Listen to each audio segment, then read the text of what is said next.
اننا بنحاول نقدم باستمرار محتوى ايجابي للناس، ولكن الراجل دوت قدم الشيء الافضل، ولولا الصدفه ان كان في حد معدي وصوره ما كانش حد حس بيه.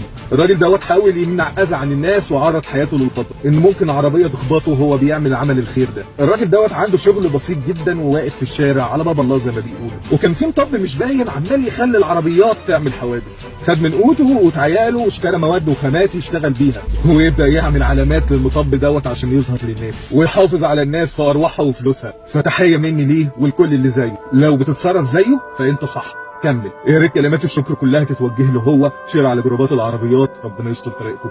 سلام.